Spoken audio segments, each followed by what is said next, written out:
Yeah, well, welcome to the strategy group meeting tonight, which I should rename the strategic planning portfolio meeting tonight. Because how much strategic planning officers there, but most cases anyway. Can I first of all sign off the minutes of the previous meeting held on the 4th of July as correct record? Agreed. Okay. There's a whole load of papers, as you know, today. Apologies for absence. Councillor Joe Gilpin.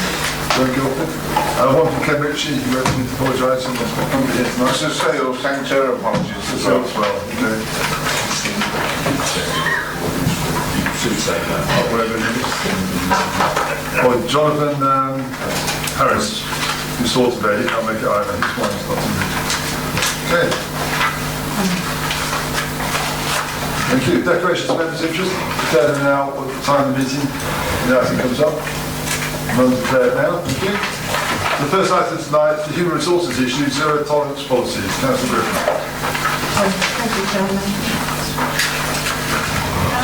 I would ask members to support this policy because an effective response can be made to employees who may be subjected to violence or aggression at work, because it would be backed by an agreed policy document, and this would be very, very helpful.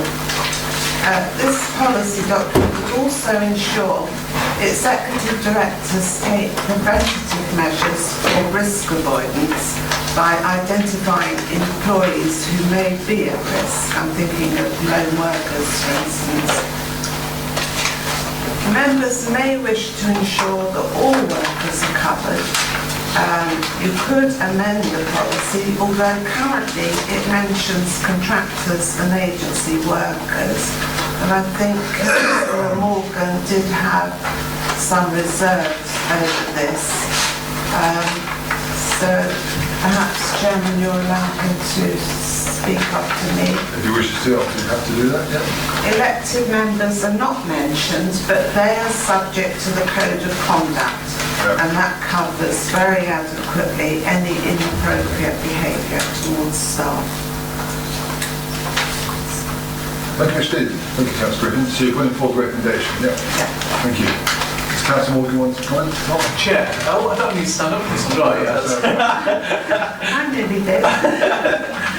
Chair, it's a very minor point, really, and Councillor Griffin's already picked it up. I raised the point that the preamble in paper and also then on the policy cover page, it said "and others." Yes. So maybe a bit. Maybe I hadn't read it clearly enough, but I didn't feel that it brought out non-employee workers particularly well enough. And I think particularly as we go towards the end of our time here, we may have more workers that are non-employee workers, and I still think they should be covered accordingly as well. I think at least much clearer. And of course the emphasis always throughout, of course, is on employees, but we may have other people as well. And I think Councillor Griffin also raised a point about the members that weren't raised, but I thought you should cover non-employee workers better. Actually, you want to comment that? Yes, Chairman. I think there's certainly consideration for agency and contractors was part of the forming of this policy, and effectively was captured in the words employees and others. But if members are wishing something more explicit, okay.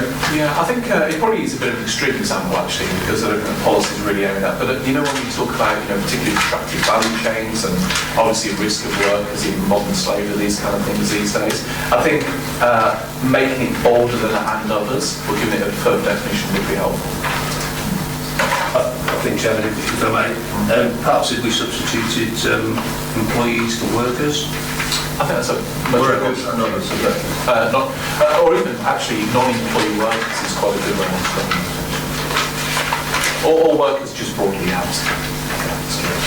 So what do you decide on there? Is it workers as a generic, or do you want Workers generic. No, happy that? Yes, Sorry, but Councillor Morgan. Sorry, it's on a different Good point. point, okay. Go on to recommend that, Liz. What wording precisely do you think we should change? Is a suggested change? I think for you, Chairman, we don't need to change the advice. It's just an amendment to the page 7. Yes. page 7 of the paper. So really, abuse made to employees or to workers who may be affected. To workers. Workers full stop. Take employees and others who may be affected out. That is? Workers in the state. I think, Chairman, just to be complete, then I think there are other references to employees in the paper, so if we change those as we go through in the policy document itself. Okay, that'll be ready for full council. Yes. That's fine. Thank you. Thank you, Councillor Morgan. Great, thank you. Okay, Councillor Morgan. Yeah, it's just a couple of questions. It's understanding what's driven this policy. What presumably it was covered by something else prior to this. That would be the first issue. And presumably this is violence towards our workers from people that we work with, people we work for, or is it also violence between staff? That's the first. We have had arrangements in place through our health and safety practices for some time. Yeah. But what we found when we were looking at them recently, that we wanted to refer to a policy position around zero tolerance, and we didn't actually have a policy position that said that. So that's really why we've come forward with the policy document at the moment. Right, okay, because violence from people is covered by the criminal law, so there is a zero tolerance to that. Is it more a political statement, or is there an operational, practical reason for having a policy that just states we have zero tolerance? Because presumably we've always investigated it thoroughly, we're relentless, we protect our staff. Just wondering what would generate a policy for that? Because I've actually never heard of it before, presumably because it's been covered elsewhere. Yeah, for you, Chairman. Actually, this was picked up by our safety advisory group, which looks after our health and safety and welfare of our employees. I'm actually covering this report for Maria tonight. I'm not sure the exact details, but my understanding is that we have some notices that refer to zero tolerance in our reception areas, and what we wanted to do is make sure that there was a policy position that we supported. Okay, so it's a tidying up rather than... Yes, so if we were be challenged to say, well, what is your policy? Thank you, Councillor. Thank you very much for that. Simon, you want to come in? Yeah, perhaps just to add, health and safety chaplain designated local authority, as it were, and I think it does send messages to customers and to staff and workers in whatever language you want to use. It does send a message, that's important. I could make a kind of analogy with the anti-fraud approach, where we have a zero tolerance policy there, and we state it.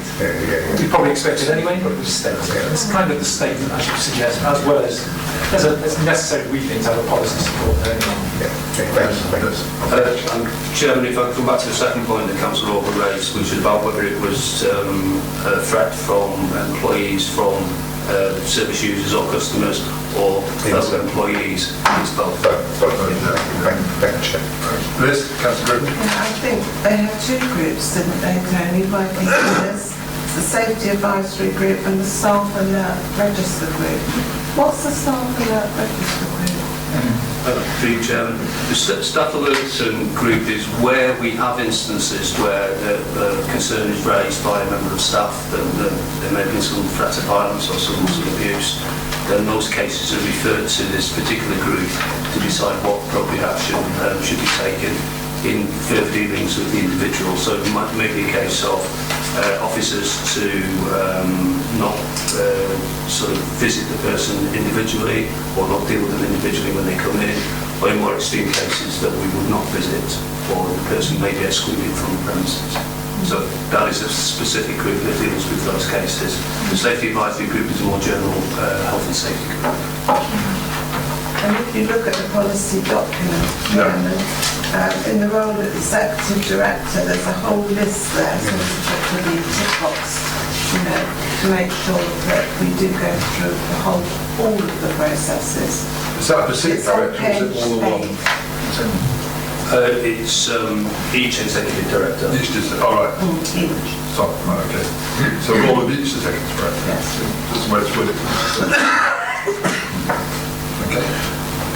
Let's go on. I think, Chair, picking up on that, being careful about the wording in these policy documents, and that really applies when we talk about, on page 9, we talk about the role of employees, and again, that's important. When we say employees will, that's a broader definition, because we'd expect anybody working on site, not only the employee, but also maybe contractors, to, for instance, follow safe systems of work, etc. That's why it's important. Any other comments? You could make a tongue-in-cheek comment, Chairman, As that always, Councillor Gosling. the Commons have already adopted this policy. They're removing the whip. So there's no threat there now. Forward, Councillor Osborne. So you've got one recommendation with the amendment to the words on page 7 and throughout the document when it comes back to full council about the word workers as opposed to employees and others. Are you happy to agree with that? Agreed. Thank you. The next one is the economic regeneration employment issues. EEH outline transport strategy, NCC rights of way improvement plan. Councillor James. Thank you, Chairman. This report is in two parts, actually. They're both resolved items. Well, it's a resolved item. The first is a response to the England's Economic Heartland, WEH, outline transport strategy, given in Appendix 1 is approved. The second one is the response to the Northamptonshire County Council, NCC, draft Rights of Way Improvement Plan 2018-2028, given in Appendix 2, is approved. First of all, I'll deal with the EEH ones. EEH encompasses all of the ARC, together with the county of Hertfordshire and Swindon, and it's an alliance of local authorities, including the Cambridge and Peterborough Combined Authority. And if you look at the diagram on page 12, you'll see just how vast an area it is. It includes many important roads, which is jolly good for getting from one place to another, but interconnectivity is a different matter altogether. So it is a very, very large area.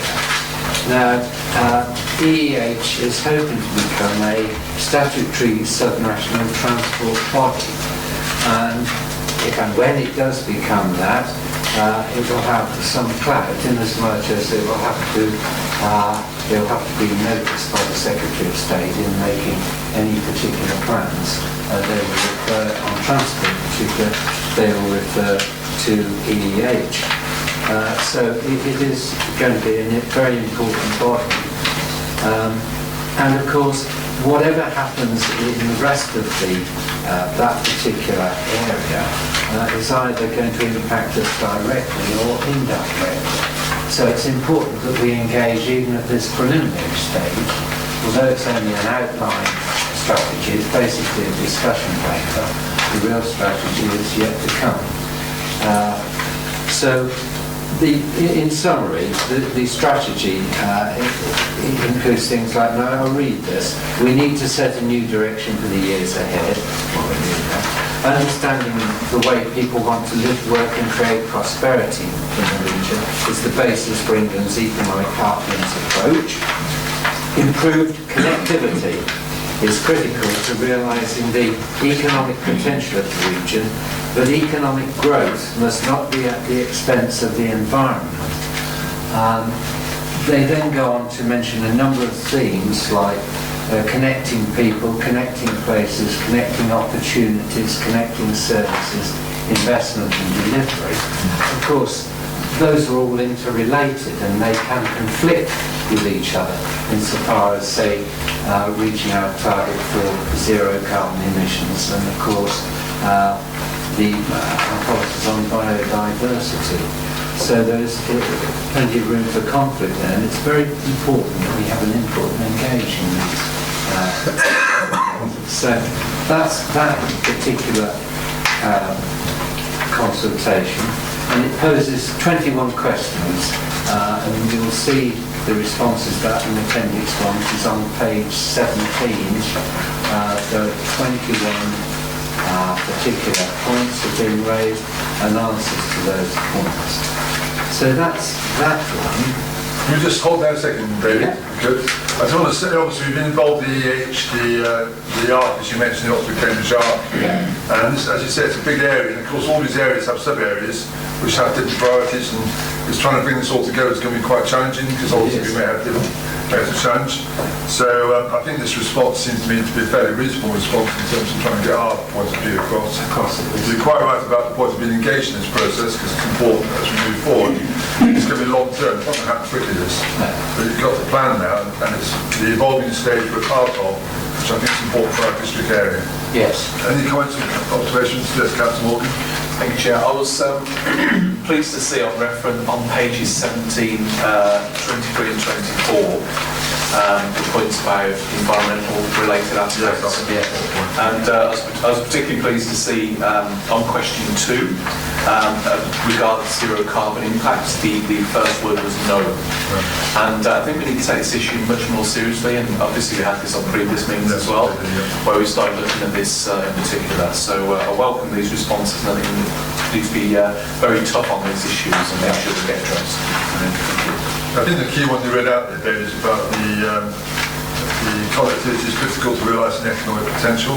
Yes. And not affecting the environment. I think that's the point that Councillor Morgan's just raised there. It's a real critical part of this. Yeah. So everyone happy with that part of the response on the EH strategy? Transport strategy? Everyone happy with that? As a resolved item, that's going to go off as current form. So the second part, David. Right, the second part is the NCC Rights of Way Improvement Plan. Basically, their plan is inoffensive and largely sensible, as it says here. But there's no particular strategy to it. As we all know, these rights of way evolved over time through people having a particular purpose for that right of way. We would like to see improvement of current rights of way and creation of new rights of way where necessary, particularly in regard to sustainable communities, where the purpose is identified right from the word go. Yes. Connecting people to shops, to schools, connectivity within larger areas of housing development, or connecting one village to another village. And of course there is the leisure use, as the good parts of old purpose line makes you go walking along from town again.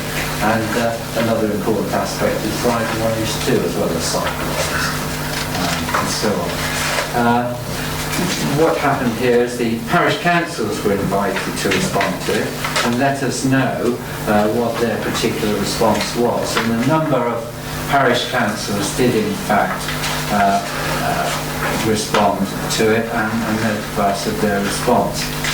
Now, one in particular was this consultation officially ends on September the 9th. But NCC has agreed that we can submit this late consultation. And that's good because one of the parish councils that responded was Walgrave Parish Council. And I'll just give you a paragraph that they say, this is important. The parish path warden scheme is admirable. The plan refers to training and regular contact from the rights of way officer. There is concern that this is not occurring in practice at the present time. So it is hoped that there will be improvement in the area and as the plan sets out. So really, the text of this report probably needs an amendment there to include that particular response. That it is essential that those in parish councils who are designated as parish whatever it is, that they have sufficient training to understand what the right of way is, exactly where it is, and if there are any infringements of it or any improvements that can be made to it.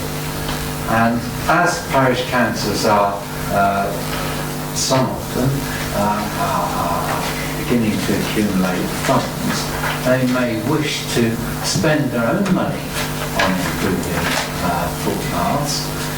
They may, as is suggested in the report, wish to purchase time from NCC or its successor in terms of training as well. So it would be very handy if the committee would agree to the officers amending the report to include something that respects Waltham Parish Council's comment. Apart from that, I don't think there's any more I need to say. Thank you, Councillor James. Thank you. We may come back to you. Councillor Osborne? I think, certainly, Chairman, from my parish's point of view, is they don't seem to have any teeth. We report all infringements to them, and it takes ages to get anything done. There appears to be a severe lack of money when stiles are knocked down and when kitchen gates are messed about with. It's a long while till anything's repaired. We've got 2 dedicated footpath wardens that know every Y number in their parish and know where they go from, where they come from. In fact, I've got a map that sits on my dining outside. I've got a map on my dining room wall with them all on as well. But there's a feeling from the 14 of us that there isn't enough money available or enough staff available to actually do the job at county.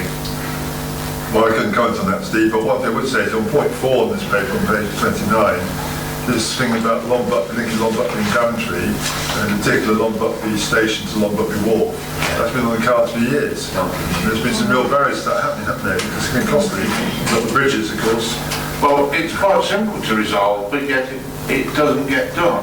Yeah, why is I it mean, you could see recently why that could be, why it should be resolved quite simply, because the middle bridge was knocked down and they had to put traffic lights there. They were there for many, many months and they worked marvellously. Everybody said locally how well they worked. They didn't hold people up. They were brilliant. Now, if we had a permanent traffic light system there, you could have a path between the 2 bridges and the connectivity between Longbuckby and the A5 would be complete. Simple, not a lot of cost, just orders and finding the electricity for the lights. Simple way of curing it. You haven't got to purchase. Have you put that into the county council, have you? Put that idea in? No, because the county council ain't going to be there any longer and they're not going to do anything that involves spending money at the moment. Okay. We've told the county surveyor that when he comes out to look. In fact, he did last week, not last week, the week before. But I would definitely, I think he's got £1,400 to spend on 40 villages. That's his budget for the year. Not a lot of villages are really, no. Chairman, very interesting suggestion from Councillor Osborne. I think we'll perhaps have a chat with the County Council about that because there is money in our SIL programme for the connection. It's not due, I think, until a couple of years' time, but potentially money. That's a possible solution, So we would very much welcome that. That's the village and Buckby Wharf, the representation we get from Buckby Wharf, because we have a parish councillor from there as well. So we very much welcome that. It's a simple way of, a low cost way of curing. The lowest cost I've heard is a solution. Oh yeah, well you can get a path and a single That's right, way through it. It also stops the bridges being knocked down so regularly. That's another point on today. Yes, Councillor Chapter. Thank you, Chairman. 2 points. One is I was very pleased to see the comment in the suggested response about the access, that it should be more explicitly referred to that paths should be made as accessible as possible. And I know it's not always possible. But the second point I wanted to make is that when this is done, the county needs to make absolutely certain that everybody has an up-to-date definitive map and that it's accurate, because there are at least 2 versions out there now, and I've got 2 parish councillors who have responsibility for footpaths, and they each have a different map showing where the footpaths are, which isn't terribly helpful. Interesting where they end up then, isn't it, Councillor Chapter? I'm just going to say on that point though, I mean the county wasn't there for after a year and a half, so hopefully Unitary might be able to have a fresh start. Indeed, yeah, that's what I keep telling you. Okay, absolutely, well done. Just going to about cycleways, because cycleways actually, one of the reasons why people don't cycle on the roads is because it's dangerous. Yes. You think about the Longbuckby to Longbuckby Wharf road, it's very, very dangerous if you're cycling. There's narrow bridges and what have you. So again, I think there should be more investment in cycle paths to get people actively going between places on the bike, if that's possible. We have obviously got the Boston cycle path in place now, which is good. But it's something we should be thinking about more and more. Especially as an ageing population, it's one of the things older people can do. Speaking personally, you can actually get the bike and cycle. But it's just saying, it's also safety. Because as you said, that bridge gets knocked over because vehicles go into it. When imagine you're a cyclist there, you're finished, aren't you? Yeah. Terrible. And these lorries go half go pace down that road. So the lorries are too wide for them. Obviously, they have to cross the road. And you get Joe Elliott coming the other way, and his two exhaust, blacked out windows, selling dough at 80 miles an hour, and of course they hit the bridges. You know that personally, do you think? Well, that's the stereotype. It's a stereotype. Okay, let's catch Organ. 2 points. One, this is a quick typo on page 28. The top appendix 2, it's got 2018 to 2018, should be just a change. But with regard to sort of the feedback you've given on what you feel to be priorities, do you have any idea how much this all would cost? Or is that not really part of, because surely it's got to be, if we're going to put priorities up, they have to be doable. And bear in mind, this is just one of possibly of a number of districts and boroughs that may be doing the same sort of thing. So I'm wondering, with regard to that, do you have any idea on how much on page 29 those specific priorities would be? I guess it's more of an aspiration as well, because unless you aspire to this, you never know. No, I understand that. There also needs to be a sense of realism in the fact that, and the reason I say that because I'm dealing with a case at the moment that's been on a to-do list for 9 years, some work that needs to be done on the highway. That can't be right for the residents to have something. So it's understanding the cost of these things, and so do we roughly know, or was that not part of our consideration? Chairman, we haven't, as you might expect, calculated the detailed price of all of these. The purpose of including them in this document isn't so much to say that NCC should fund them. It looks welcome if it did, but we understand the reality of the world. The purpose of suggesting they're identified in this document is, as is explained somewhere, I'm sure, in it, when you come to make a path creation order, which is a means of compulsorily creating a public path where it's required, the contents of the Right of Way Improvement Plan are material consideration. So if the plan states these things, when the opportunity arises to secure them, then you've got a much stronger case to have them delivered.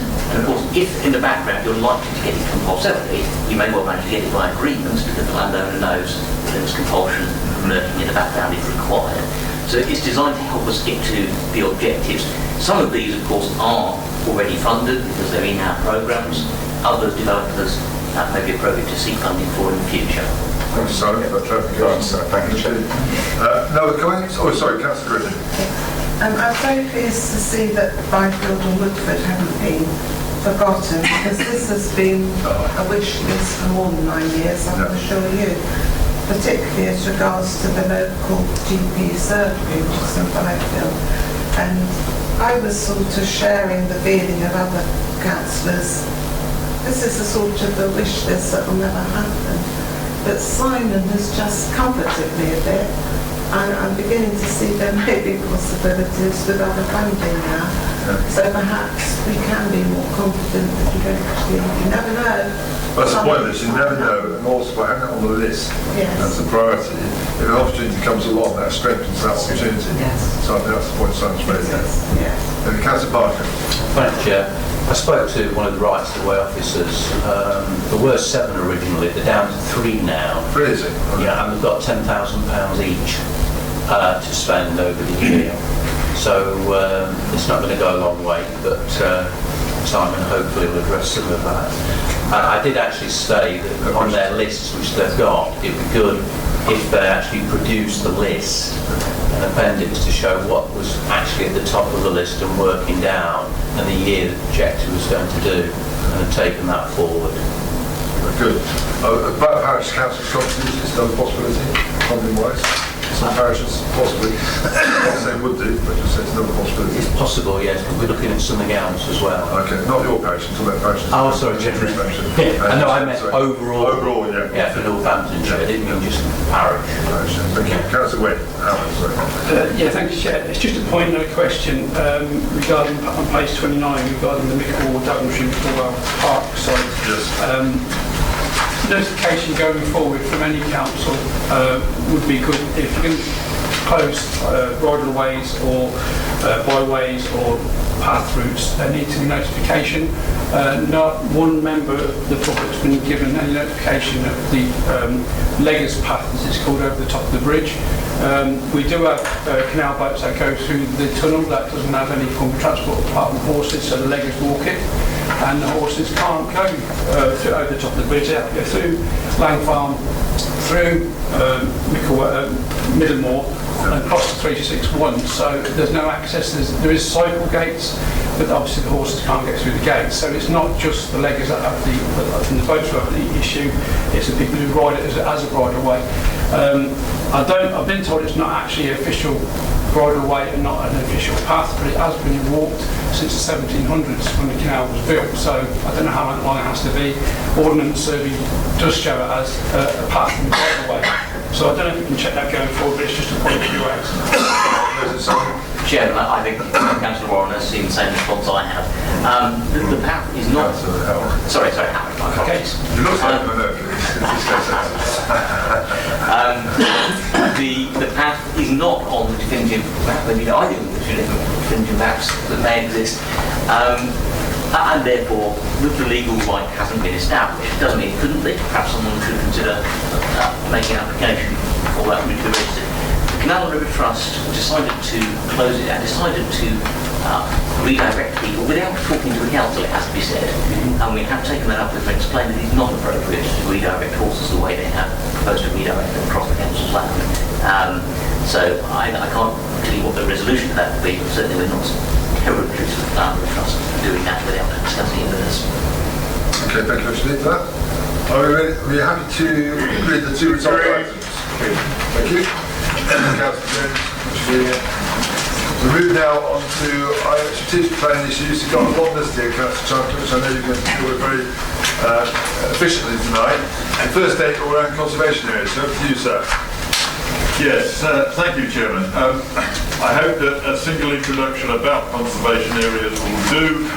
We have 27 conservation areas. We have an ongoing project, recent projects which have covered nearly a dozen, and it's good to see the progress that has been made recently. We are required both to review existing conservation areas and to consider the designation of new ones, and we're going to do both this evening, I hope. The first one is Ashby St Ledgers, which is one of those parishes which is a bit like Marston Trussell. An awful lot of people have never heard of it, and those who've heard of it aren't sure where it is. But I can tell you, when I very first came to this area over 50 years ago, it was called Ashby Cylinders, but I don't know why its name changed, but maybe that was just the local application. Ashby St Ledgers has had a conservation area since 1976, but it's never had an appraisal plan to go with that. And so the idea now is that we should send out for consultation a draft conservation area appraisal and management plan, and also draft Article 4 directions for controlling the development regarding being listed. It's a resolved item, Chairman. I don't think there's any point in discussing it any further because it is a request for consultation, and that's the opportunity to discuss. Thank you indeed for the results of the consultation. Thanks, Councillor Chapter. Any comments from anyone? If not, are you happy to agree the result item? Agreed. Thank you. Right, he gets it very quickly, that's good. Right, next item. The next one is Crick. Yeah. Now, Crick, to this point, has not had any conservation areas, but it liked the idea, and so work has been put in to produce a draft conservation area appraisal and management plan, and again, draft Article 4 direction controlling matters. all we're saying is that as far as the local list, which was a new idea for some people in the parish, at this stage this is also a draft, of course, and after the consultation it might change. But again, Chairman, it's a result item. I recommend that councillors, if they haven't done so already, read these documents and will learn an awful lot about parishes in the district. Meanwhile, I move that we resolve to go out to consultation on the draft conservation area appraisal and management plan and the articles for direction. Thank you, Councillor Charter. Any comments? Councillor Morgan. Chair, thank you. Councillor Charter says you should read them because they're basically very informative documents. They are actually. And I always say, I think we and the team do a very good job putting it together. I think it's amazing how much you can learn about the villages by reading these documents actually.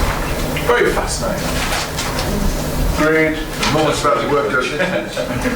Enormous amount of work goes into these papers. You can see they're very well produced. Whilst we're going through it quickly at the moment because it's going out to consultation when we see the responses going back. I'm sure we have. Yeah, I think they take an extraordinary amount of work. They're very well produced, very professional. And I mean, this particular one about Crick fascinating. It almost read like a history document or a pictures. Yeah. So to compliment the team on that, Chair. Thank you, Steve. Are we happy to agree that? Agreed. A few miles down the road, West Hampton conservation. Yeah, thank you, Chairman. West Hampton does have a conservation area as such, but no, it doesn't. See, now I get confused. Consultant. This is one of the consultants. So many. And so this is a resolved item that we consult on a draft conservation area appraisal and management plan for West Hampton and the draft article for direction and the detail as given there. People who know West Hampton know that it's perhaps long overdue that it should have this in place, particularly with the planned growth of West Northamptonshire. So that's the resolution, Chairman. Thank you, Steve. Councillor Charter. Any comments? No? You have to agree with that? Great. Thank you. Next one is Chapel Brampton. Yes, now we change, Chair. This is a conservation area designation appraisal and management plan. It's been for consultation, and some of the results of consultation are included in the paper. So this is a recommended item for full council that following the consultation, and just perhaps a couple of highlights. No responses were received during the consultation. At Chapel Brampton, Historic England didn't seek any changes, and there were no responses regarding the local list candidates to the article for directions. We did, however, come to the conclusion that Cedar Hyde, which is a distinctive modernist development, and should have some design guidance associated with it. So we're asking as a separate resolved item that a focused consultation on just that design guidance to Cedar Hyde be undertaken. We could deal with that as a resolved item, but that we're recommending that the proposed conservation area boundary as set out be designated and should supersede the previous one, that the local list should be agreed and that further work undertaken on article 4 directions, and that will result in a further report to this strategy group. So let's take them one at a time, Chairman. I was going to say actually, Councillor Charter, that no one's responded. Well, it means people are fairly happy. As long as they're not happy, they would respond.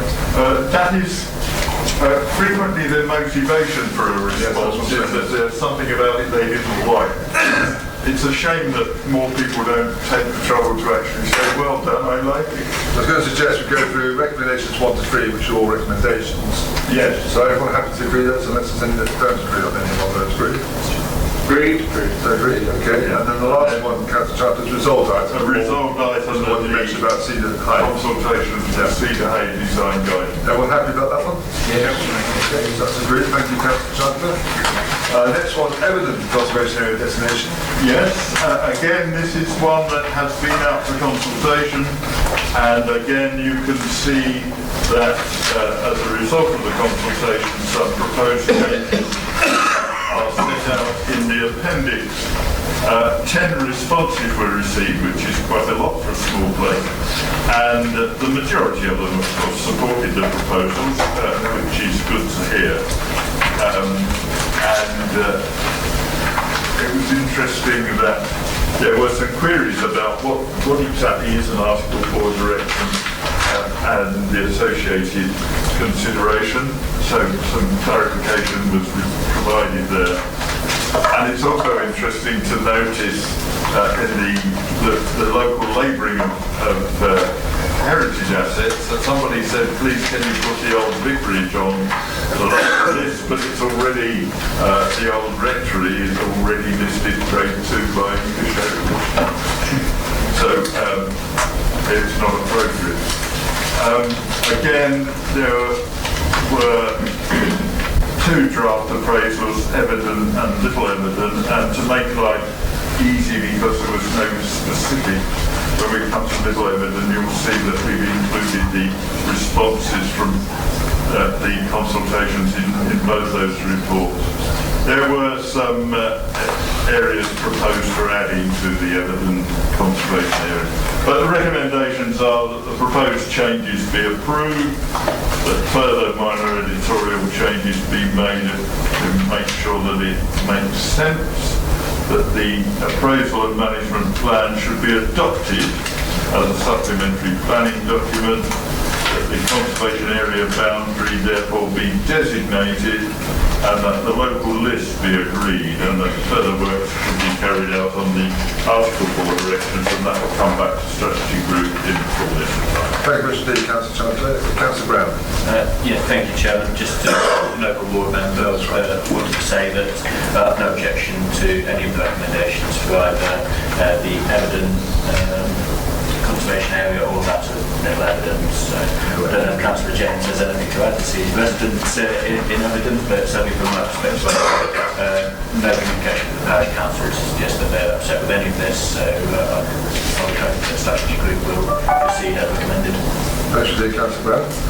I wasn't going to ask for a question unless you want to know I'll it. just be general rather than specific. I was very surprised to see in the previous one, Cedar High, the little development in the 60s, putting the conservation area there. And in Everton, a little bit difficult because the owner of one of the properties referred to has just died. 2 houses almost next door to me, or down the road, 1974 looking things. So they've been included this time. They weren't included in the last one, or the original one, and I was surprised at that. If that is what the conservation officers want to do, fine. There's no objections by the looks of it? Okay, democracy in action. But that's just a general remark. There are some 1970 properties that are probably worthy of retaining in that, because they're very special, but when it's just a kind of a perspective house or something, including my own. Okay, thanks for that, Councillor James. Are you happy to accept the 6 recommendations? Everyone happy? Yeah, okay. As well as I hear you, mate. Hey, your voice, Councillor Osborne. Well, you don't want to be last, Chairman. No. We dealt with Everton and Little Everton. Little Everton, again, was dealt with separately. It's a small hamlet. There were the same responses effectively, and the authorities, Historic England and MCC Archaeology, they didn't have anything to say either. So I would just recommend that we adopt, or that we forward to council those 6 points as stated.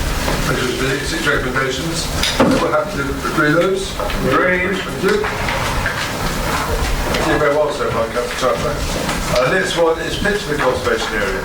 Yes, interesting in that it's been out for consultation once. A lot of comments came back about a particular part of it, and so a second focused consultation was held on those suggestions and comments. And what you have in front of you now is a report on all of that. As always happens, you announce a focused consultation, but people like to try and reopen the can of the previous consultation if they think they can get away with it, but they don't, because our staff are very vigilant as well as very busy and very efficient. So that didn't happen. 9 responses were received during this consultation, and they were generally supportive. People get confused about the difference between an open space in a conservation area and a local green space in either a neighbourhood development plan or the local plan, but we can put them right on there, obviously. And I should report, Chairman, that I think many of us have received some recent correspondence on this particular conservation area, but we considered that and not thought that it makes any difference to the recommendations. So the recommendations are, you see before you, same as before, that this be forwarded to council and that further work be carried out for us before, and that will come back to strategy group in due course. Thank you, Steve. Councillor Chapter. 6 recommendations. Everyone, are you happy to agree with them? Agreed. Thank you. Now moving on to Staverton. Yeah, now, Staverton's obviously a very interesting place. Perhaps I should move there because... Where Councillor Guilford lives. They have a lot of interaction with us recently with a neighbourhood development plan, which they then rejected, and did the conservation area designation. Much the same story as before, except that very little response. The online survey produced no responses at all. We had 2 written responses. One came via an email, the other was just somebody leaving their contact details, presumably in case something terrible was going to happen and they wanted to be kept informed. Historic England didn't seek any changes, so the recommendations are that we set the boundary, designate the conservation area to supersede the previous designation, the proposed changes to the plan be approved, further minor editorial changes as usual, the conservation area appraisal and management plan be adopted as a second supplementary planning document, and the local list entries be agreed, and that further work on Article 4 direction be reported back to strategy group in due course, Chairman. Thank you, Councillor Chancellor. So we have 6 recommendations again. Everyone happy to agree those? We agree. Thank you. Move on to Maywell and Broughton. Yes, this is a neighbourhood development plan. Members will be familiar with this idea. We have a number of these in place now, and I'm very pleased with the progress we've made here. It's much better than in many parts of the country. And the neighbourhood development plan for Maywell and Broughton has been for examination, and the examiner has made some comments, and the recommendations should be adopted. Members might like to notice that the neighbourhood development plans are not tested for soundness, as the next item will refer to, but are tested to ensure they meet basic conditions, and they'll be very interested to notice that one of those conditions is that we are not affecting an offshore mining site. We have to check that, which we have done. It's been assessed against the older version of the NPPF because of the timing, and there is a process in that. The regulations require decisions to be made within a certain time of the examination report, but we would miss that deadline because we need to full council to make this decision unless the qualifying body, the parish council, is in agreement to an extension of time so that full council can consider it. And the parish council met last night and did agree that they're happy to wait for full council to do Very this. well, very well. They would like that to be done properly. So that is good. And of course, if council agrees, then it should go to a referendum, and the provisional date for the referendum is the 28th of November, but who knows? Well, the general election day. There could even be a general election that day, which will make life even more interesting. But there we are. So that's it, Chairman. It's a recommendation that we note the significant progress with the neighbourhood development plan. We like to encourage people that the recommended modifications are accepted and that the plan should proceed to referendum, and of course if more than 50% of those vote in favour, it will then be made, and of course the costs of the referendum are met from earmarked reserve for neighbourhood planning. Thank you, Councillor Jones. I was just going to say, this process, neighbourhood development plans, in my experience, really do bring villages together. Yes. And I find them very helpful, and I think people really engage in them. Yes. They want to make a positive difference to their area. Councillor Walker. Yes, it was along those lines. Do we know what sort of turnout we get at these? Is it historically quite Well, the referenda, Yeah. it's usually over 80%. Wow. So strong there. Yeah, it's good because people are interested. And it even was at Staverton when they voted against their own neighbourhood development plan, which is bizarre. You know, So it's a very close vote, wasn't it? I had to seek long and hard to find another example of someone rejecting their own neighbourhood development. There's a local dispute there. Yes, indeed, yeah, indeed. Does the local member want to come to talk, Councillor Parker? We're very well. No, I think they've done a tremendous job. And they've, say, a few people did that with the help of somebody else, obviously. It guided them through it, and I'm pleased to see that it's coming forward now. Fantastic. Thank you, Councillor Parker. Are we happy to agree with the 5 recommendations? We agree. Thank you. Right, Councillor Chandler, your eyesight has done well so far. This is part 2 local plan, which I guess might be a bit... Yes, thank you, Chairman. Just before I move on, I meant to record for the minutes my sincere thanks to the staff involved with the conservation areas and the neighbourhood development plan work, because they really have come up trumps with the amount of effort they put in. I'm sure that's noted for the record, please. Thank you. And the same is true in the local plan, settlements and countryside local plan part 2.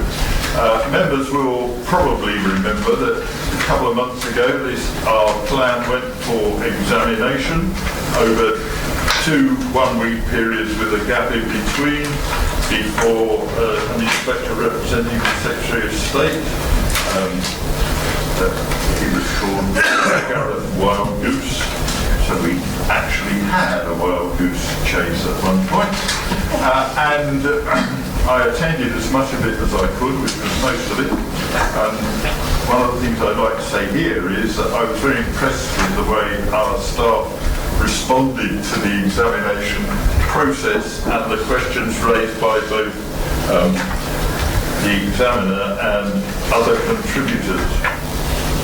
The local plan part 2 is now ready for further progress. Now, the examination process produces, or can produce, and did in our case, a number of recommendations from the inspector for main modifications, changes that materially affect policies.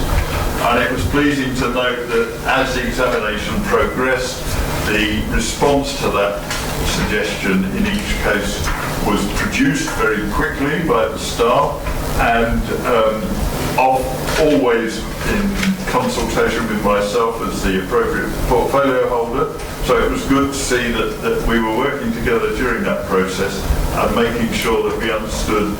And mostly, one could argue that it was simply making the language easier to understand depending on how you were looking at it.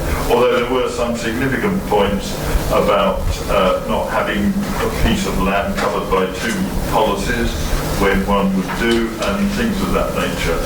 But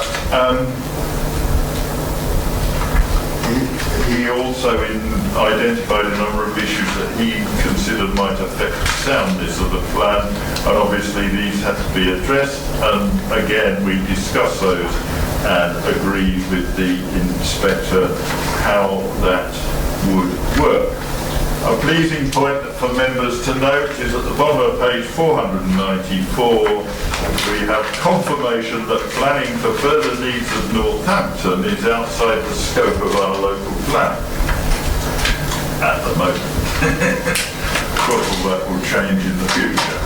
And if you go through the significant changes, you'll see that there are modifications to make things clearer, in particular how and when and where development outside the confines of designated settlements can occur, how we meet the housing needs, in particular reference to gypsies, travellers and travelling show people who sometimes now don't qualify as travellers, how to keep the vibrant economy, particularly in rural areas, the sustainable transport, all of the important things.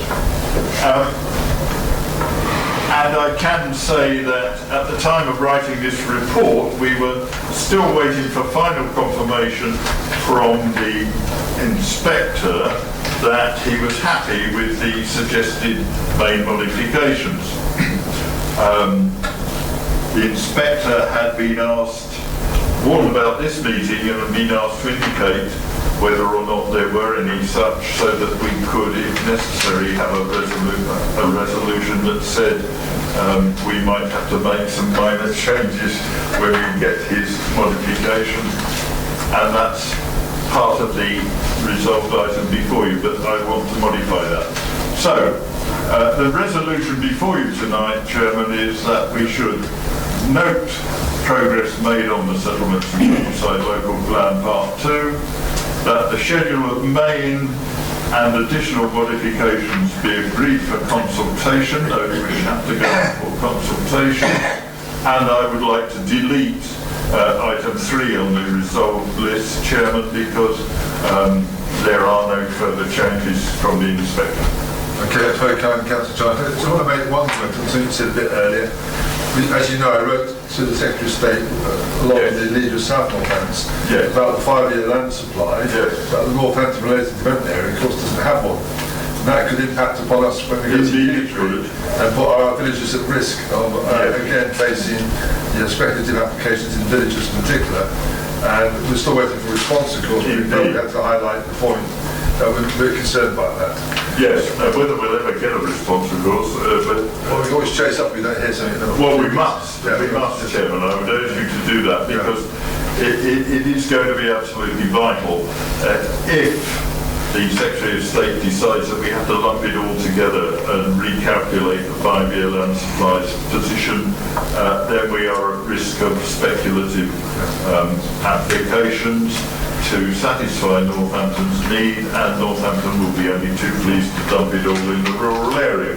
I will do my level best as a portfolio holder to resist that, of course. I'll do my level best as leader to keep fighting the cause while I'm still leader. Even when I'm not leader, I'll still fight the cause. Yes. It's very important for our villages.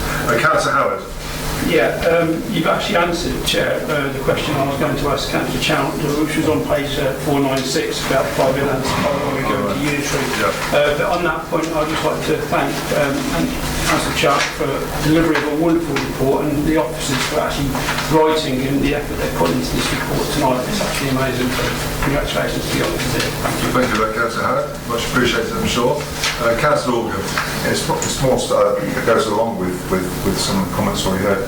Are all the other South Northampton in the same position as we are in updating their plan? Yes, their plan was actually examined at the same time as ours, but I haven't had a very recent update on that. I don't know if any of the officers present have. Through you, Chairman, so they're going back to their committee next week. Next week. So they're pretty much on the same timetable as we are. Yeah. And the borough? The borough are a bit behind. Right. Not far behind. They're significantly behind. We're not sure how they're taking their plan forward, Chairman, at the moment. They went out with a full plan, consultation some months ago, but we're not quite sure how they're taking it forward unless... Well, what's my concern is it? Well, they will make progress. How they make that progress, whether they go straight to an examination or whether they go through a further stage of focus changes, we're not sure which of those options. So when our areas merge into the unitary area, will that affect us in any way? Well, our understanding is that they still intend to carry on with the plan, so at some point they will have a plan in place, but they are obviously several months behind. Okay. The disappointing thing for me personally, Chairman, is that because we have to have this further consultation, it's unlikely that we'll be in a position to adopt our own Part 2 plan before the end of this calendar year. But it will be early next year. Okay, that's fine. Okay. Are there any other comments or questions?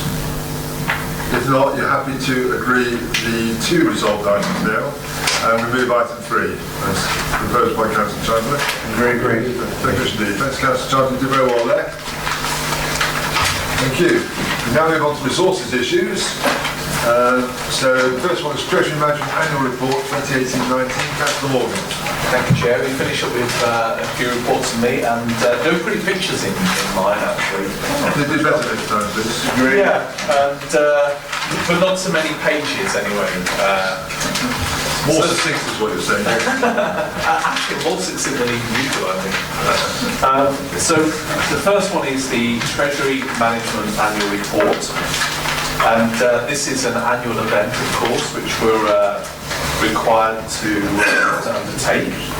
It's a very straightforward one. It's that the Council's Treasury Management activities for the financial year 2018-19 be noted. I'll draw a couple of things to your attention. None of this should be real news, actually, because we covered it at a previous point in the year.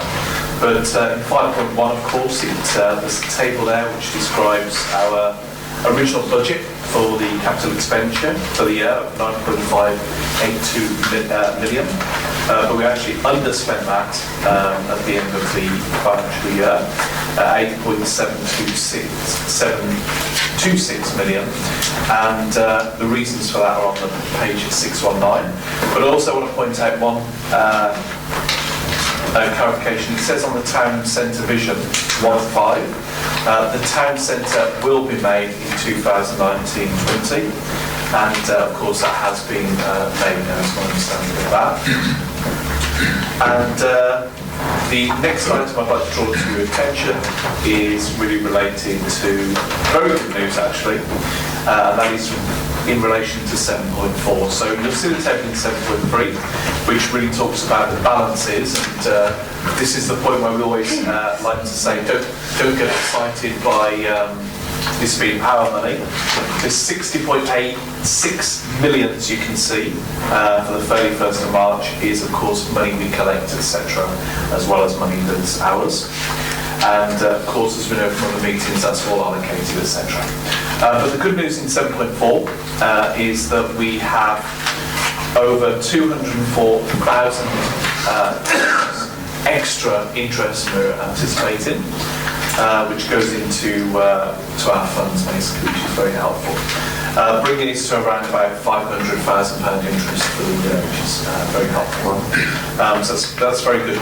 Apart from that, of course, it talks about investment policy and also interest rates and this kind of thing, which you're all familiar with. And then on Appendix 1, you have really a summary table of some of those numbers. And you can see there the 8726 is really the number that you saw earlier at the bottom of the outturn position for the year. And it's a very straightforward report, and I put that for the strategy group to I think it's worth noting on item 9 there, and that's more than you have done, about how we achieved our investment return against the likes of the LIBID rate and also 6-month LIBID rate, which just shows very good performance for our team. Absolutely. Let me point that out extra. So the 204,000 extra is incredibly welcome news. Yes. And as you can see the very final sentence actually says, overall an excellent result in a challenging environment. That's right, yeah. Okay, everyone happy with that? Well, honestly, Councillor Parker. Just one thing, please. Of the 64.86 million, I think it would be useful going forward, although it's not perhaps all our money, it was actually identified what was our money, so we could see breakdown of that 64.86 million. Happy to say that, thanks Kenneth. Thank Good you. idea. Any more good ideas while you're on that? I've saved them for some others a bit later. That's good, okay, thank you. Right, we've got a recommendation, you happy to agree with the recommendation? Before we do charity out, if anybody ever makes that comment, it'll be Councillor Parker that does that, so that would be very helpful. Does everyone accept the recommendation? Agreed, thank you. So the next one, Councillor Morgan, is the annual review of the council tax reduction scheme. Thank you, Chair. So the great thing about doing this portfolio, after a little while starting to get familiar with it, of course, is there's obviously a proper cycle to it. And as we now start moving towards the budgeting for next year, then we start to think about setting our rates and medium-term financial plan. Of course, this is a key point in the year where we have to look at the council tax reduction scheme for working age residents. And the recommendation here before you is that we don't change the current rate, which is 20%, and that's set out in option 1. Now, the most, I think, there's a couple of important principles here. The first one being that when we look at this and we set it, we want to balance the burden across the whole of the taxpayer base. And essentially members of the public that are paying, if you make this figure lower than 20%, members of the public are having to pay more. So it's all about fairness and balance, etc. There's also some very practical issues around collection rates, and we do have very good collection rates in the council.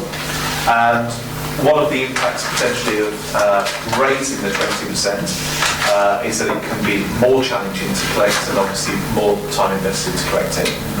There's a very fundamental thing we also, I think, need to consider going forward. There's two things actually. Number one is 20%. To change it now may be confusing to those members of the public later on, particularly when we go to Unitary. And also, what I would like to draw your attention, and that is in terms of what Northampton Borough do, or currently do, and also what South Northants do. Because these are very important to start to understand as we go into the Unitary. Although in terms of the Unitary, I did actually go past Parliament today, as did Councillor Auger, and it had an eerie silence about it. And it was, the Westminster Bridge was closed, it was all kind of clad in plastic, and I'm not sure if those structural change orders will be approved, so they can dismantle the place. I'm only teasing you. But the serious point is, when we start to move into that process, we'll have to think about what those levels are going to be. And for your information, and we do speak about these in previous years as well, the Borough Council Northampton, they set their rate at 35%, which basically is less generous to those residents the impacts upon.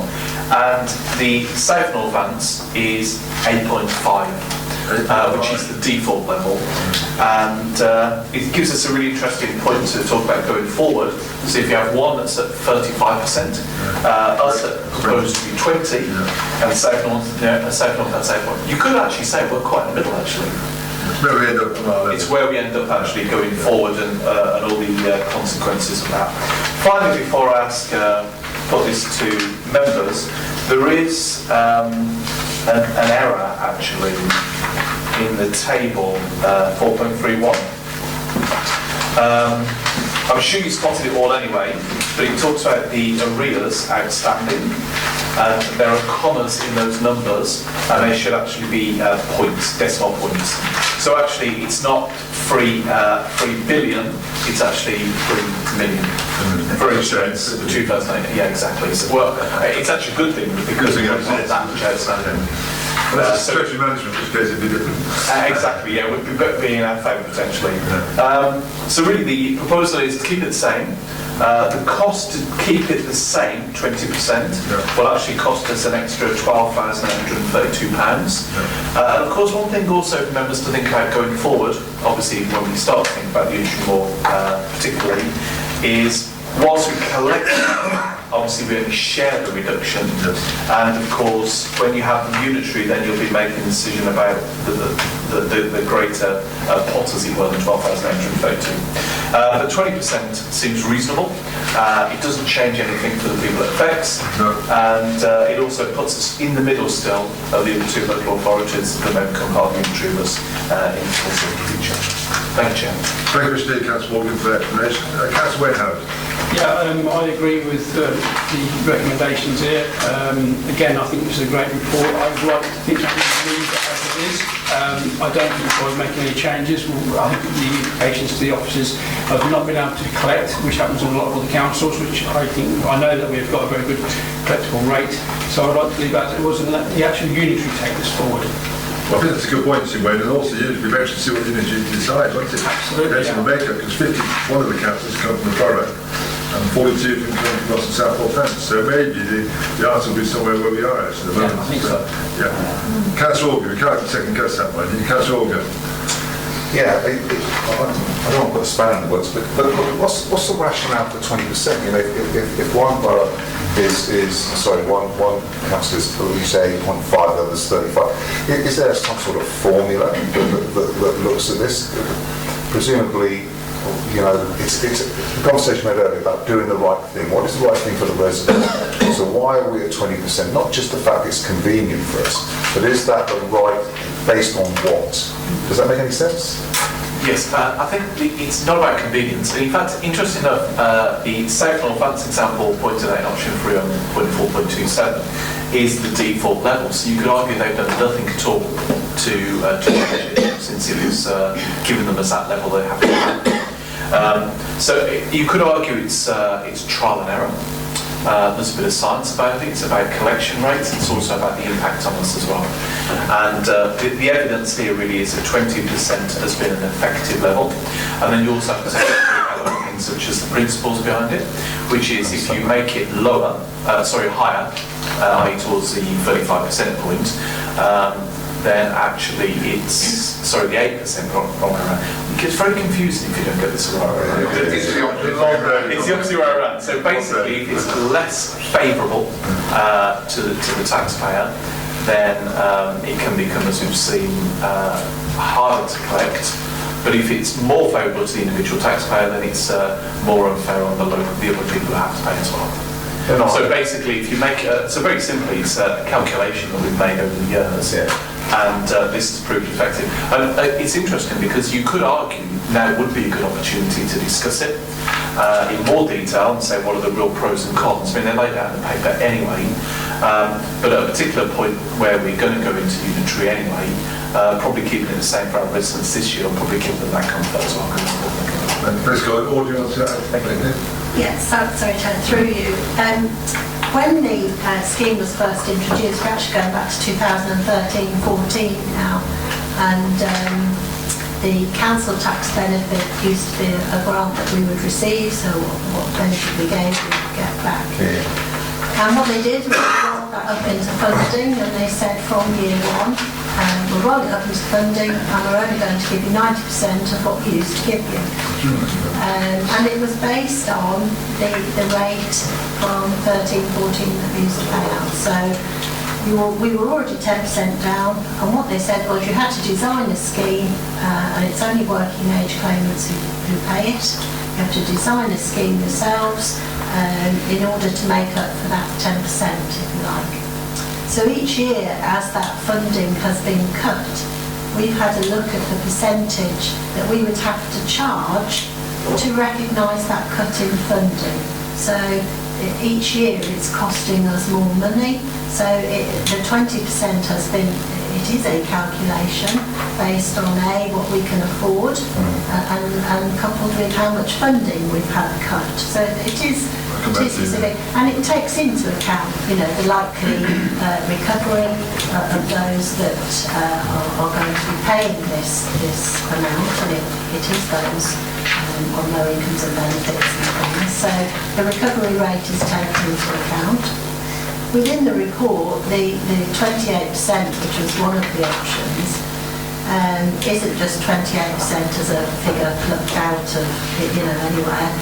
We've actually had a look at the caseload, so that if the unitary was to start off from day one and for it not to cost any more money, then the rate would have to be set at 28%.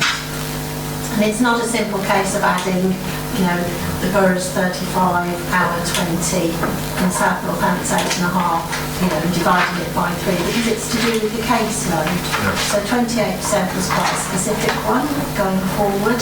And Kettering, for instance, charge 45% because they have the policy of they will recover the costs each year that the funding is cut. So as it states in the report, by keeping it the same, does cost this council money, and by default it costs the county, if it's 12,000 for us, it's approximately 64,000 for them. So it is calculated to try and recover as much as we can in lost funding, whilst keeping a level that's recoverable. Thank you, Steve, for that explanation, Audrey. Councillor Parker. Yeah, thank you, Chair. When I read the paper, I obviously didn't quite understand it, so I spoke to Michael Pullen for about half an hour today, and he sort of put me right on various points. And it's not quite as simple as it's made to make out, because there are some intricacies in this. But the borough, their collection rates are a lot lower than Daventry's. In fact, they are subjected to something, not subjected, their shortfall is something like 3 million in unpaid rates on this one. So whilst they have a higher percentage, their default is higher as well. So there must be some correlation here, because most certainly Daventry's is very, very good. And I think actually is above the average on collections, if I remember right there. So I think that's something to remember. I think I'd also say from a training point of view, it would be very useful to have this, whether it's in part of the training finance order or what have you, but we think it's quite complex, this. It's not as simple as it looks when people make out. You have to understand everything before we sort of jump to this unitary thing about dividing it by 3, as Councillor Morgan's talked about, and understand caseloads and things like this, and defaults and everything that goes with it. So I would suggest that we do have some training on this, so we do fully understand it. Thank you, Chair. We've got a few people wants to speak now. Or do you want to come back now? Well, I think Tony wants to Tony speak first, okay. and then I just, thank you, Chairman. Just on one specific point, really, is this, it's about where you set the rates and the collection, what the impact on the collection rates. And paragraph 4.30 discussed on page 633, which tells us, the analysis tells us that the tipping point is somewhere between 20 and 25%. So we've also had that in mind when we've come forward with proposals. Okay, thanks, Kevin. Councillor Oswald? Yeah. Can I ask a general council tax question? It's not to do with this particular vote. Oh, right. We were at a library meeting this morning where we've got a library group that's just got charitable status. And I'm led to believe that getting charitable status will mean they'll only pay 20% of their rates, or again I'm led to believe that the district council has discretion to make that any percentage it wants to. Am I correct or am I not correct? Officer, please. members, I'm afraid I'm going to have to come back to you on that, because there are many exemptions in terms of, and I'm certainly not the guru in terms of exemptions for council tax, but we can certainly get that question answered. Thank you, Steve. Thank you. Thank you. Thank you, Steve. Thanks for letting me ask the question. We've got some more people want to speak first. Can I come back to the end? Was it Councillor Chapter?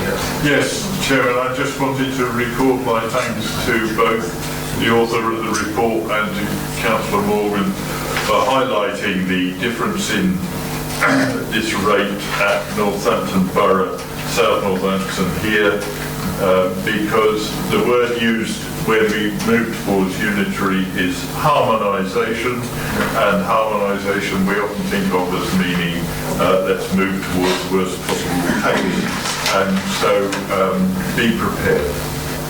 That's a cheerful note. Thanks, Councillor Chapter. Does anyone else want to speak? Someone else? No? Okay, back to you, Councillor Morgan. Thank you, Chair.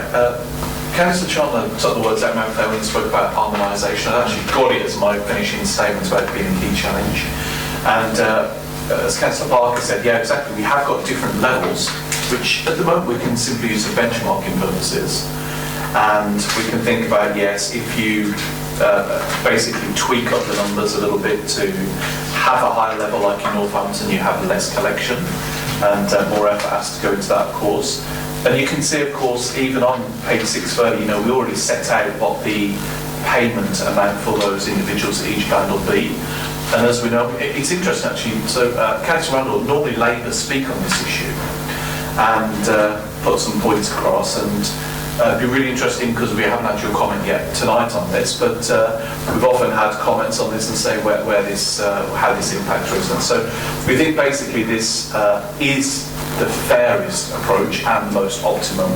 But what we also need to think about now is possibly not the time to change it when we've got those real harmonisation challenges coming across. And as I look at these papers, particularly on the numbers, the harmonisation and anything, this is a real challenging area, of course. I'll be interested in a year's time when the shadows in place and see what they come up with. Absolutely. And that's my final word. Right. Everyone happy? We've got one recommendation for you. No changes made. Are you happy to agree with that? I agree with you. Right, Councillor Morgan, your last paper now, the 2020-21 Capital Revenue Budget Medium-Term Financial Plan. Thank you, Chair. Thank you. This is the, we've got 4 recommendations here, and members will notice that normally when we present this particular paper, we always have 2 of the general fund tables. That's right. And there's what, basically before and after.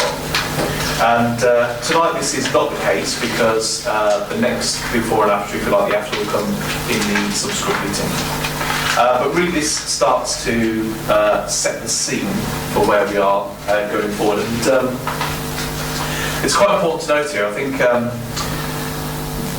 bearing in mind this paper really is about scene setting. The one really set terribly comprehensively is about the unitary and about the costs going into unitary. And it's important, members, to know that there'll be more papers coming through at the next meeting with regards to growth bids with relation to the unitary.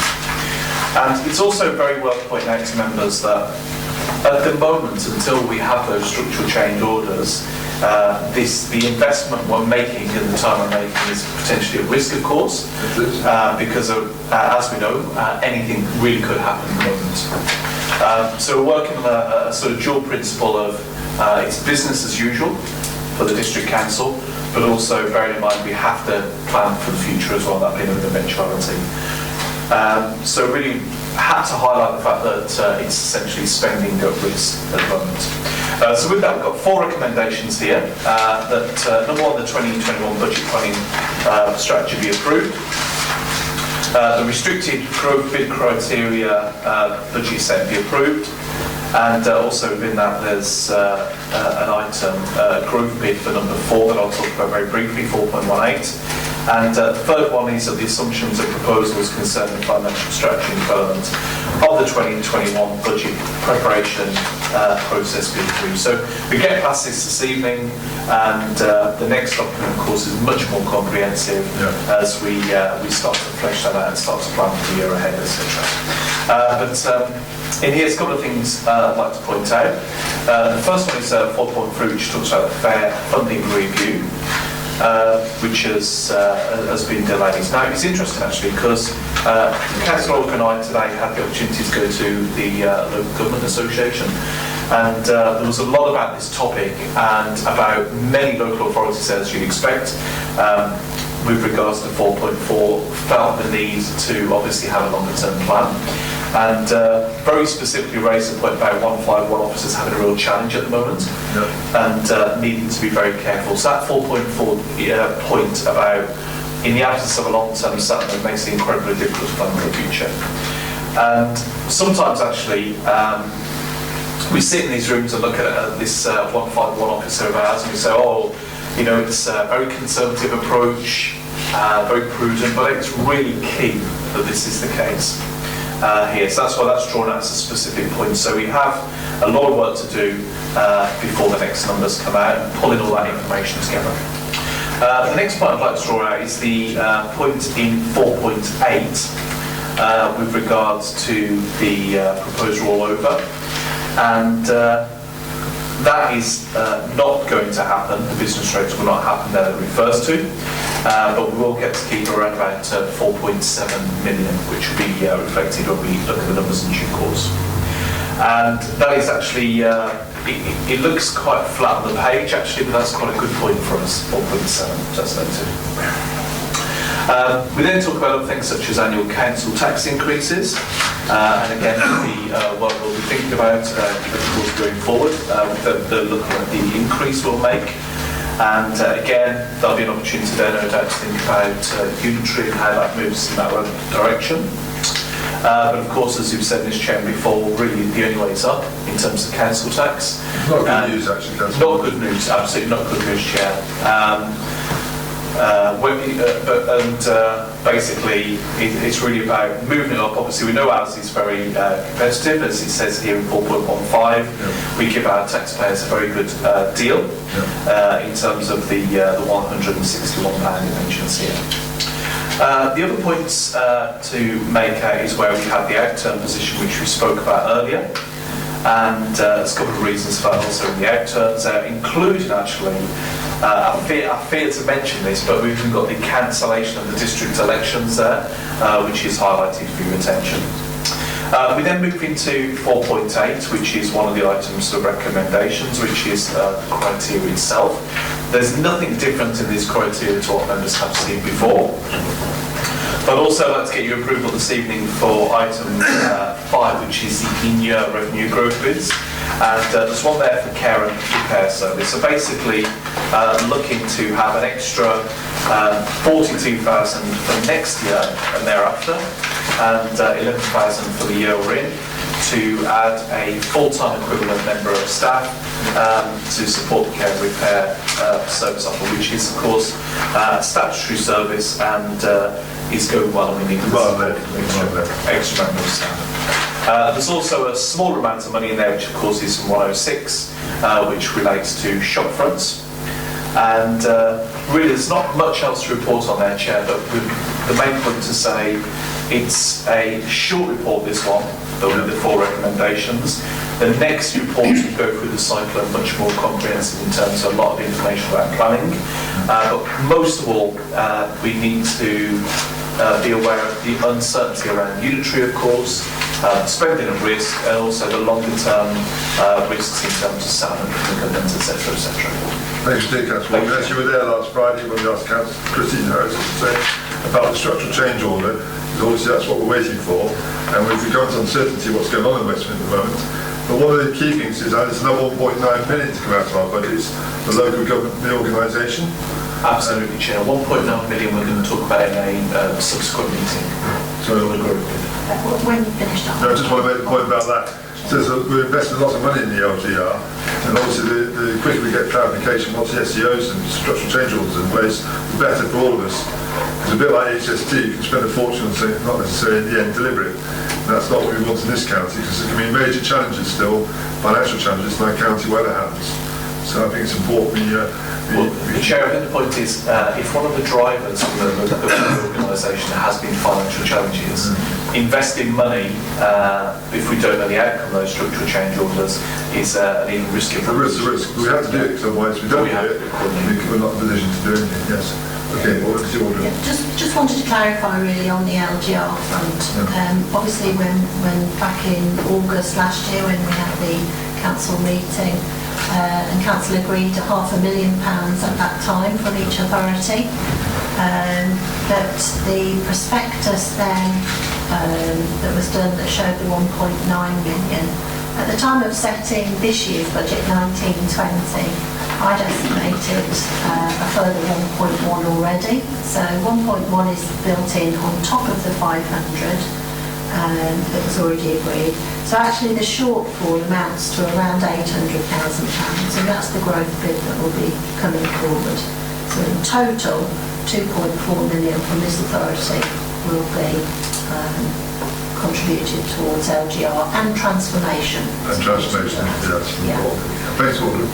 Just one other thing. I just wanted to put in context really in terms of the district council savings, because I wouldn't necessarily want, if the district council elections are cancelled for next year, I wouldn't want members to think that that saving could be replicated, because we obviously have a team of people that are employed on a permanent basis, and just because we don't have district elections, it doesn't mean that we won't have those people.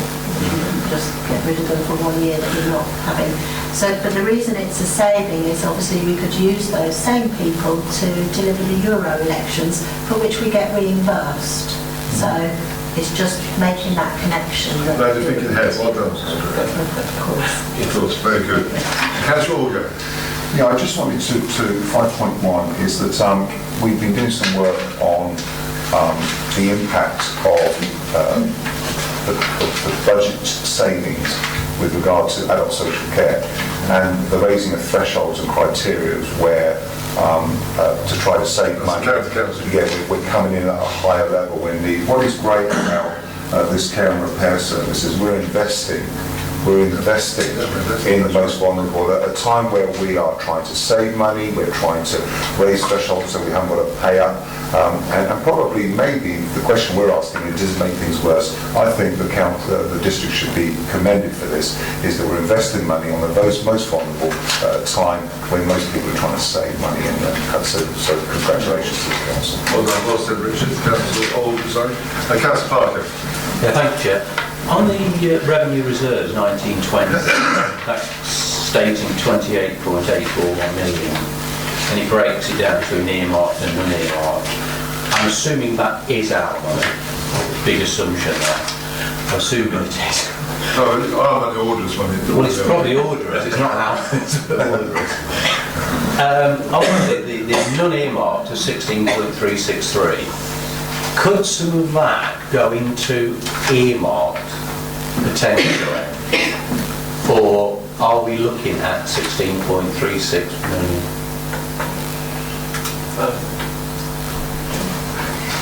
Sorry, Do you get that? No. Right. 1920 is showing a figure of 28.841 million. Yes.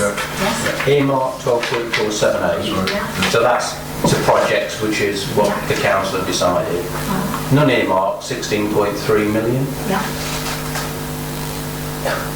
Can some of that money, could it be moved, or potentially moved to earmarked? So are there some projects which are coming forward or not listed where that 16.3 would reduce, or is that what we've got in cash?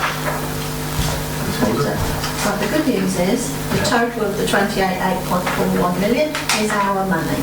Good. And that's for starters. Obviously, in terms of earmarked reserves, that's exactly what it says on the tin. They are earmarked for things that may or may not happen. So a little bit different to provisions, where they're put aside for decisions that have been made. Earmarked are for things may happen. The non-earmarked reserves, clearly we could say that we want to earmark them for some things, but what I would say is look at the trend. So we may have 16 million in 1920, but that very soon goes down to £5 million over the life of the medium-term financial plan. And I would urge and remind members again that regardless of unitary, these services that we deliver for our taxpayers will continue to be delivered by the new unitary, and those non-earmarked reserves are going to be called on of that, I will guarantee that that will happen. Is that for the wider unitary area or just for our area? For the West, For for the our West, own okay, unitary that's good. Well, a lot of members understand what that means. Councillor I Barker? suppose in a way, happy to what Audrey's just said then, because it's confirming everything. Yeah. But that's what I was getting I know, so I know in a roundabout way. exactly what you're getting. That reducing amount, I think it's okay for the next couple of years, we'll go by memory now, but it then reduces down. But in 18 months we won't be here, so that money will transfer to the unitary. That's my point I'm trying to make. That's what I got that. Yeah. who will continue to deliver the services, of which there will be a need for. I'm absolutely convinced there'll be a need for it, but it's, Yeah, okay, thank you. you understand where I'm coming from. Yeah. Councillor Morgan? Yeah, I think we've been here before, Chair. I mean, there's a number of things. You can say, already we've been delayed one day through this process. We could be delayed again. It could well be delayed again. And all of a sudden, having 16 million of non-earmarked, which moves down to 5 million in a relatively short number of years, actually feels quite a scary slide. And I always think this, just because we're not here, it doesn't mean our taxpayers, like us in this room, will have to pay money into the pot anyway. And in a couple of years' time, that 16 million, or what have you, may come in very handy, particularly when we see some of the direction of travel. And we already saw the earlier point that was made about not really having visibility beyond next year because of the settlements, etc. And again, it'd be really interesting if Councillor Barker was at the event we're at today, where there was a real sense of concern across all those authorities about this issue. And I think for those more fortunate ones that have had this kind of money in their reserves, they would have held on to it as best they could for those bumpy times ahead, I think. So we shouldn't really get excited by the 16 million. Yes, obviously use it carefully, but we'll still be here as taxpayers, and that's really important. Thank you. Are we happy then? Sorry, Councillor Wayne Harry. Can I just have, sorry, Chair, clarity on 5.2, page 642, the shop front savings. I'm really pleased that obviously we extended this. One question will be, if the monies that are not used up that were allocated, can these monies be put into a third year until we finish unitary? And I'm just struggling on some of the numbers. I believe we've got 110,000, which was part of the scheme. We've paid out 40, but it says we're reducing it from 70 to 40,000. I'm just a bit confused on how much we've paid out, how much money is left, and how much money we can take forward. I'm sorry. 5.2 order. Yeah. So we had in 18-19 a £70,000 budget, of which we spent 44. No, sorry, 44 was left unremitted. So that 44 was rolled forward to the 70 that was approved for 1920. Okay. Yeah, making it 110. Yeah. Which you paid 40 out.